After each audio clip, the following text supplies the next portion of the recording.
witchcraft, you start to assume demons or voodoo. Concepts that most of us aren't well versed in.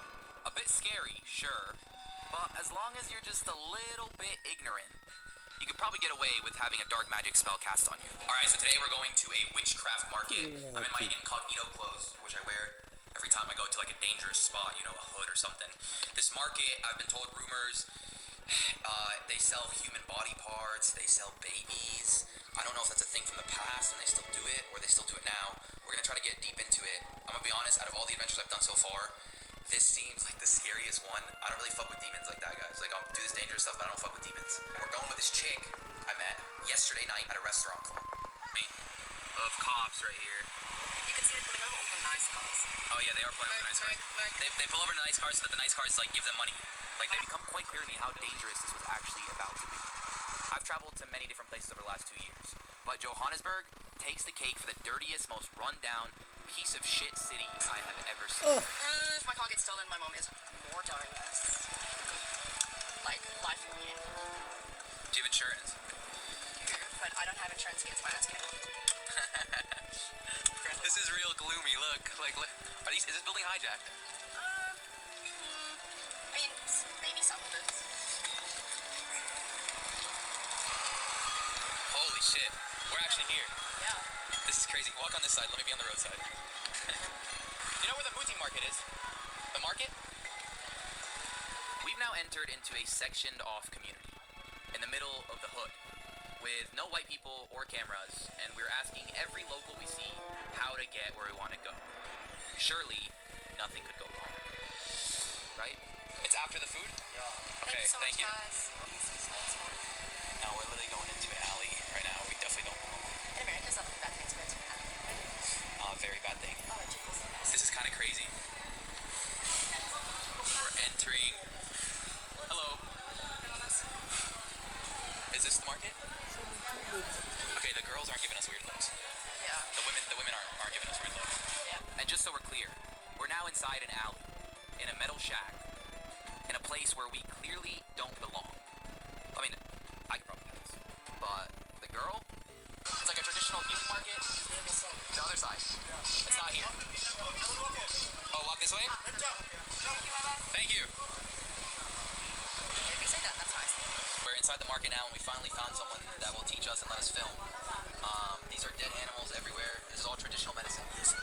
So this is a mix of medicine, a lot of medicine. Of like trees, plants, natural, right? Yes, that helps. If you've got a small business, it attracts customers. Okay. Yes, we only use the matches to light, and then the stems come out. So you make right there. They're grinding the medicine. Yes. And they grind many different ones. Yes. And then what do you mix it with? Mud? It's oil. Oil. Yes. What kind of oil? Animals oil. Animal oils. So animal fats, oils. This is all animal oil? It's all animals. So what kind of animal? What is it? Fat, right? It's cow. Cow. It's for the cow. This is cow. This is all cow? Cow? This is What's ingolube? Do you know what ingolube is? pig. You know what ingolube is? And then you have more. Yes, there's a lot of animals, different animals there. What kind? Any like lions? Lions, Really? zebra. Can we see lions? This is for the lion. This is lion. Can we smell it or it's gross? No problem. We can smell anything. Oh, it doesn't smell bad. Don't smell. No, it doesn't smell bad. Yeah, And this is all lion fat. Yeah, it's lion. Bones too or no? No, we don't have bones. Okay. We only have the bones. Okay, and when you get these lions, do people go and hunt them? Yeah, actually they go hunt them. Okay. And they bring them, and then the meat. What do they do with the No, meat? they don't bring the meat. They don't. Only the skin, the fat. Yes. Different market. Yes. What I understood is that the lions and other endangered animals get hunted. Then their heads, bones, and expensive parts get taken to a different black market. While the cheaper parts, like the fat, the skin, well, those get taken here and used in medicinal rituals. Yeah, what is this? It's Hyena? Oh, really? That's a hyena. yes. Oh, can I hold that head? That head over there, I can hold it, the one in the corner? Yeah, or the one over, whichever one is the best, whichever one you think is the best. Wow, what animal is this? A cow? Never pay for your internet again. What is it? What's that? For such of the peak of the pig that used to stay in. Yes. This is a warhog. Yes. This is crazy. And what kind of animals are these? It's okay. I'll explain it to you. It's a python. Python? Yeah. Okay. Yeah, python. And you cook this? No, you don't cook You it. burn it on fire? He's laughing at me. Teach me. You know what? No, some other people they use it for bells for protection. Okay. Yes. Protection against what? Demons? What?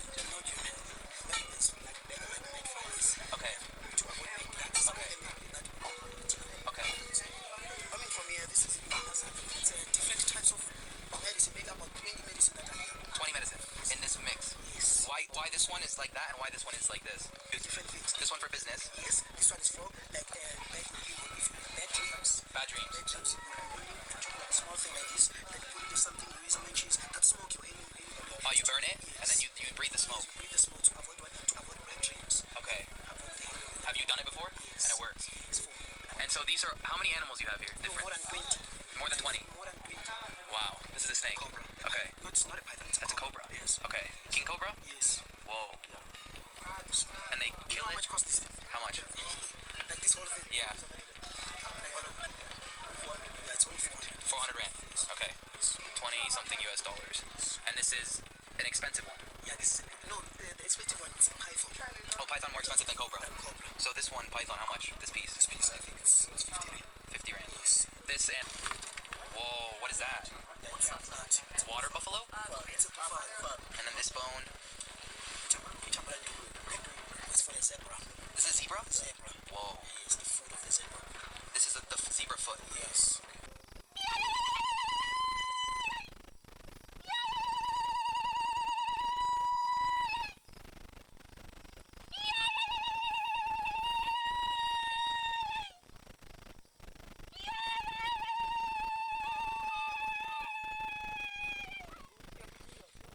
A buffalo hunter calls on his ancestor spirit to help him in his day's search for game. He's an Azandi, a member of one of the largest tribes in Africa. He lives in a country that is fertile but cursed by disease, malaria, sleeping sickness, and dysentery. But for the Azandi, their most common danger is witchcraft, that may blight their crops, spoil the hunting, cause sickness, or even death.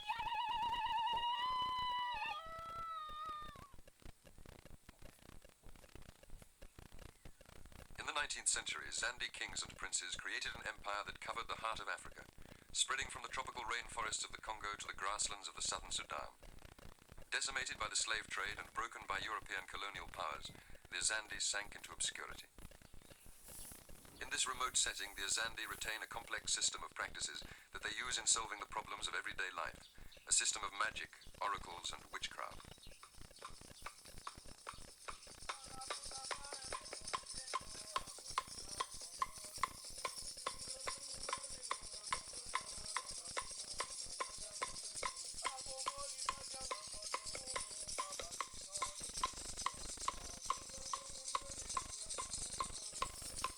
Alongside these rituals, in churches and clearings in the bush, the Azandi practice a more recent form of worship, Christianity. Christianity offers an alternative to their traditional magical practices, but has not replaced them. The two systems appear to conflict, but for the Azandi, Christianity does not provide the same practical solutions to problems such as adultery, failure in the hunt, or even toothache, as do their witchcraft beliefs. When I was a child, there were no Christians. There were very few. Now, practically, they are all Christians. Even though it is a common... Father Jerome is the local Catholic priest, but he admits he is probably the only Zandi in his parish, Christian or otherwise, who does not in times of trouble turn to witchcraft, magic, and sorcery. They go to service. They go to service. But there are other things which are difficult for them to observe. So, like, for instance, for monogamy, they are mostly polygamists now. And witchcraft is the belief of all the Zandi everywhere. Any illness is caused by somebody by an evil eye, which is caused by something which is invisible inside the person. Of course, they don't think that everybody is having this invisible power of Mangu. Mangu is the Azandi word for the essence of witchcraft. The Azandi believe that Mangu can be inherited. If a man or member of his family suffers illness or misfortune, witchcraft may be blamed. To find out who or what is behind the witchcraft, the Azandi resort to one of the various oracles, devices which when consulted will reveal the truth. Magic can then be used to cure the ill. So at times of misfortune, an Azandi doesn't turn to his priest for help, but to a more traditional authority, such as the local chief. A man like Chief Zorro, grandson of the last Zandi king Gubudwi, still maintains a court in the old style. With the aid of his own police force, he dispenses justice. Even in civil cases, he tries to get at the facts by using such traditional methods as magic, divination, and oracles.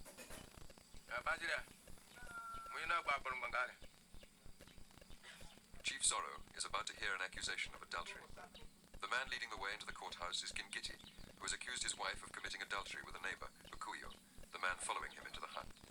Bukuyo's wife is next in line, and lastly comes Gingiti's wife, Gume, who denies the charge of infidelity leveled against her by her husband.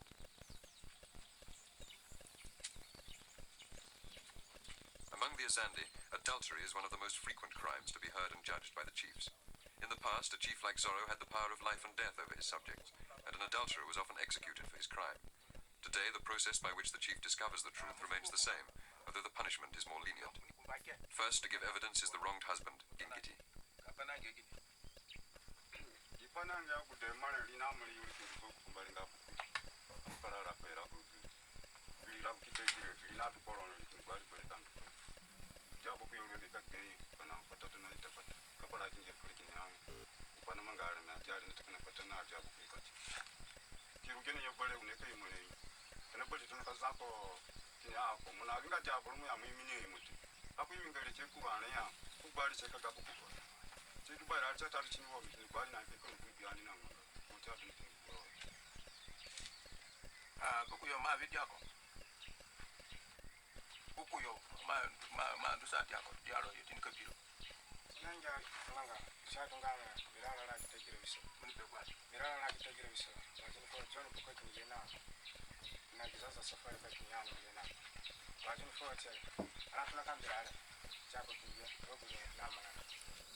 So she went out for a drink.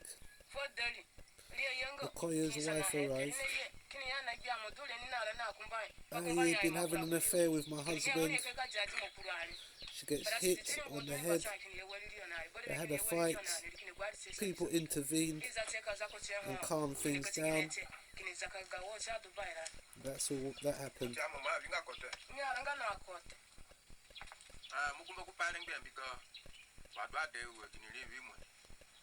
Huh. He's asking him to be frank and confess. He's denying it.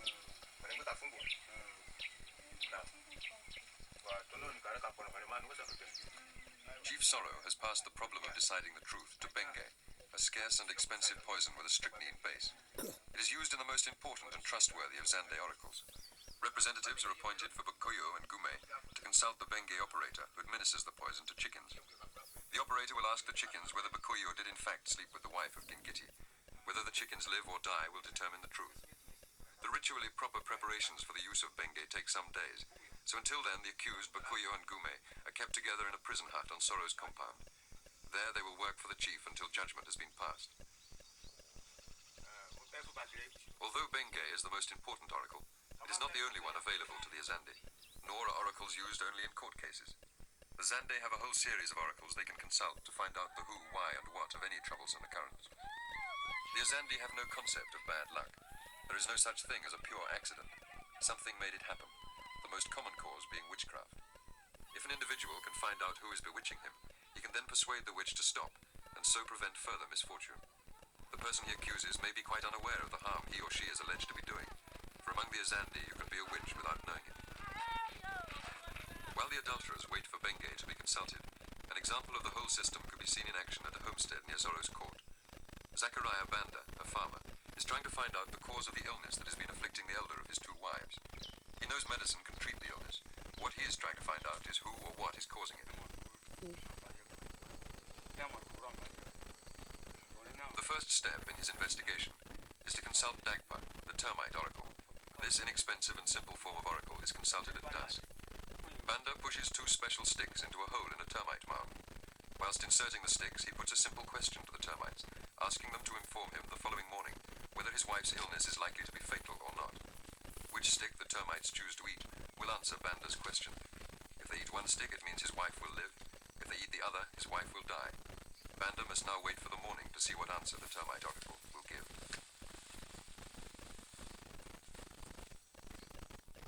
Banda suspects the illness is being caused by witchcraft, and since witchcraft is thought to be most effective over short distances, his second wife is the most likely suspect.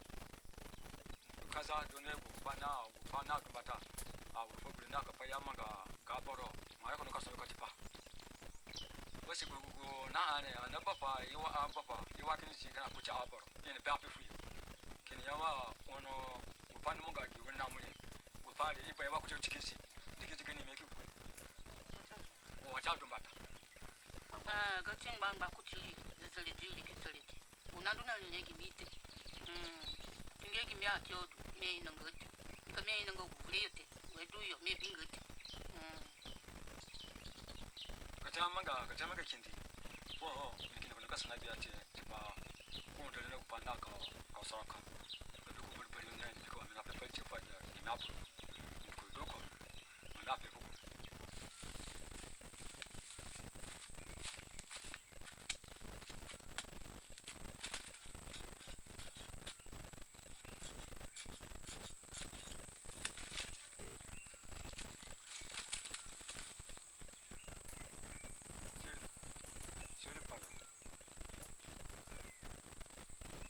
Paki ama dedole kupana mangani yade kakeki de awu bogu awore kawu sejetu lekene bete oyori seje payo. The termite oracle has told Banda his wife is in no immediate danger, but as something of a do-it-yourself method, it lacks prestige. So it's normal to check the termite's verdict with another oracle, the Iwa, or rubbing board, operated by a specialist. Like the termites, the rubbing board offers only yes-no answers.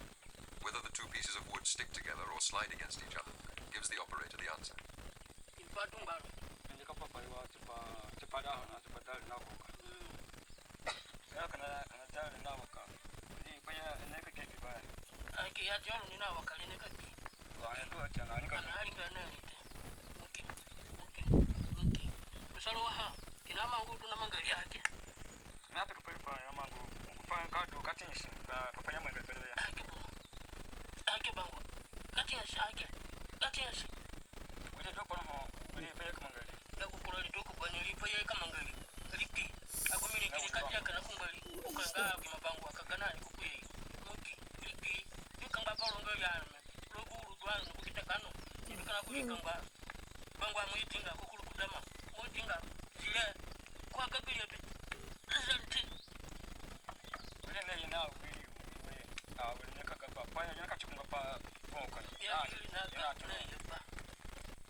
The two oracles have now told Banda that his wife will not die. For her to recover, Banda needs to find the person who is causing the illness and persuade that person to cleanse herself of any mangu or witchcraft.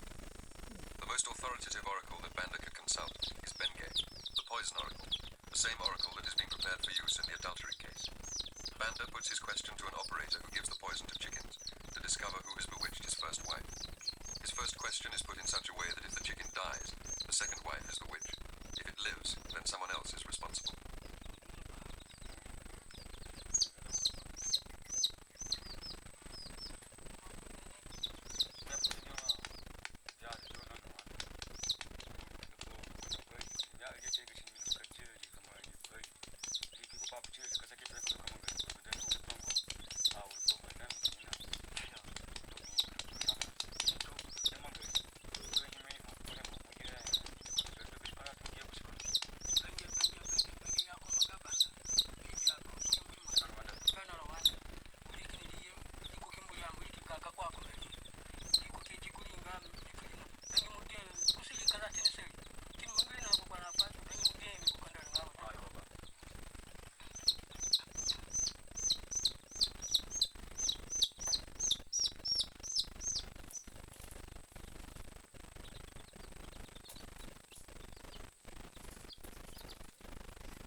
death of a second chicken tells him that divorce would be pointless.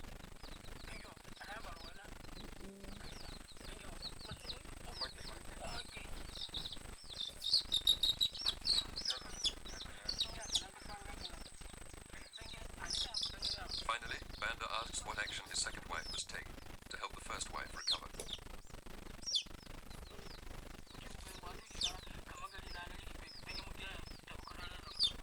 The chicken lives, telling Banda that his second wife must purify herself.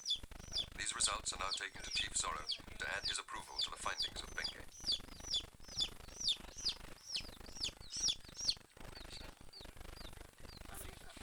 After consulting all three oracles, Banda now knows his first wife will live, and that it is the witchcraft present in his second wife that is causing the illness.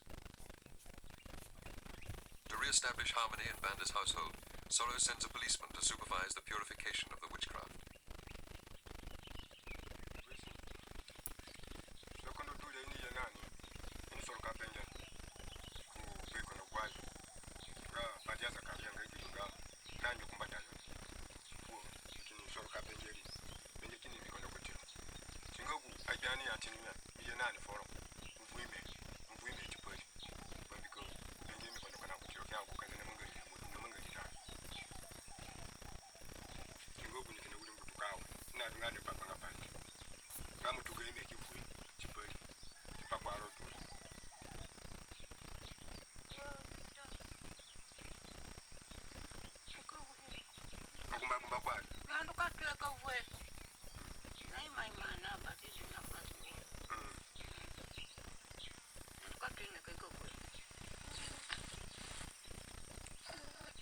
Water, the second wife shows that she is begging the witchcraft in her belly to become inactive, to cool down.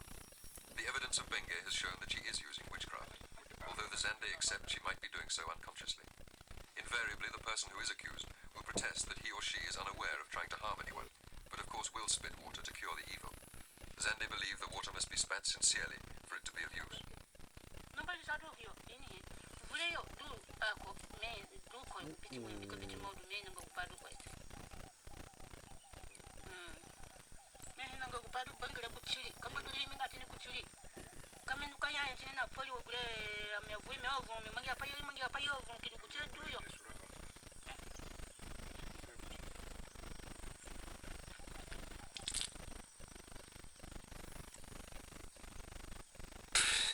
Oh.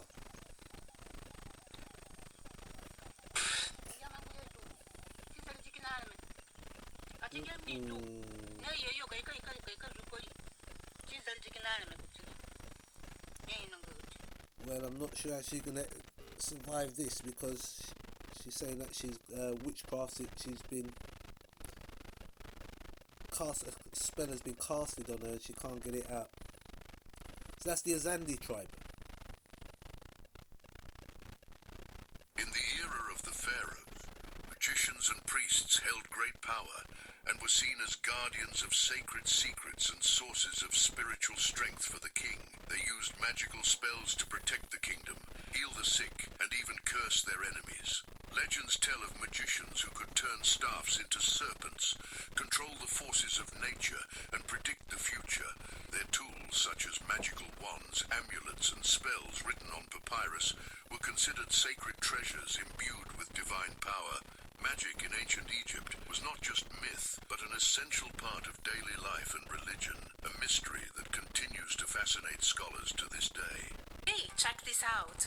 So the dominant culture thinks of magic as being totally different from religion or science, right? Well, the ancient Egyptians had a totally different take. They believed that magic was a power and an entity named Heka. Heka was a god, a magical system, and a fundamental force of the universe. Heka was around before the gods and was manifested through images, words, and breath. What amazes me is that within this Egyptian framework, magic wasn't something you did or something that people judged you for doing. No, magic was basically the original life force that made everything tick.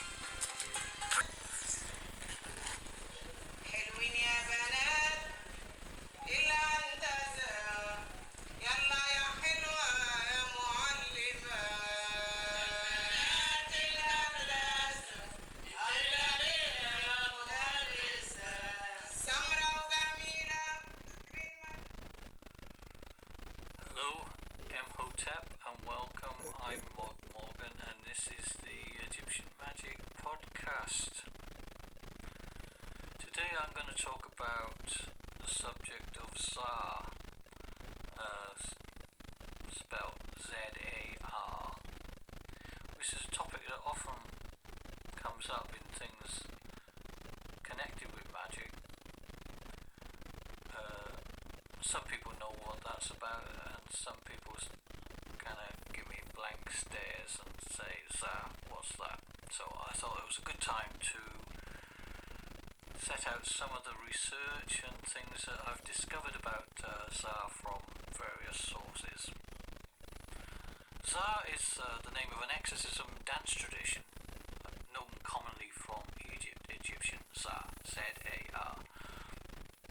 The word itself, Zar, likely means visitation, in the sense of a spirit visiting you. It can be used more generally in terms of visitation in Arabic, but it really refers to the visitation of a spirit and a spirit coming along.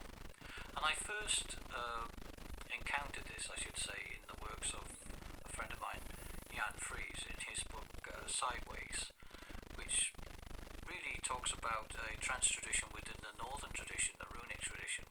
Before he gets into that, he kind of goes through a whole lot of different traditions around the world, a bit of anthropology, if you like, which provides him with parallels to the way that he reconstructs the Nordic tradition, or Seder, or seething. One of the chapters in that book is called Horses of the Zar, and it describes this Middle Eastern Egyptian cult of the Zar, and it gives a little bit of, it's only a few pages long, a little bit of an insight into where it comes from and the core myth of the tradition. Anyway, this is the first time that I'd ever heard of it myself. Eventually I kind of did my own research and followed up on some of the sources that he'd used, and visited Egypt and was lucky enough to participate in a public performance of the Zar, because this is still a living tradition within Egypt, which has been described by travellers to Egypt for the last couple of hundred years, really. The first books by travellers in Egypt, they always have a little section on the magic and mystery of the folk tradition around them. And if you piece all these together, you realise they're talking about the same phenomena. The first encounters with this, here's a typical one. It was kind of thought of as black magic, in that kind of pejorative term. They nevertheless wanted to write about it because this was kind of quite titillating, I suppose, black magic, or they found black magic in Egypt. The typical quote is, within only a comparatively short period of years, says Professor MacDonald in one of these early books, quite easily within 30 years, I would say, we have come to know that practically all through the Muslim world there is spread an observance exactly like the Black Mass in Christianity. That is to say, a profane parody of the sacred service. Well, it would get you interested, but that's all bullshit. Basically, it says more about him, the Professor MacDonald, and his attitude to native and folk traditions that encountered in Egypt than it does to the actual tradition itself. But still, these sort of things sell books, and you can see behind that the usual Western bias when encountering things that they don't quite understand, and the usual Christian balance, I suppose, assuming it's some sort of perversion of the Christian Mass. Has fired the imagination for millennia, and with good reason. From construction projects as ancient as they are monumental, Cleopatra VII is closer in time to us than to their truly remote construction, to the outstanding intellectual achievements which inspired the foundations of Western science, mathematics, and philosophy. Egypt was and is long thought to be the repository of truly primeval wisdom, from the storied teachings of Imhotep and Hermes Trismegistus, Renaissance and Victorian Egyptomania, to fanciful contemporary speculations of the Akashic records located beneath the Sphinx. Somehow, at the center of this rightful reputation for Egyptian wisdom is the ibis-headed god, Thoth.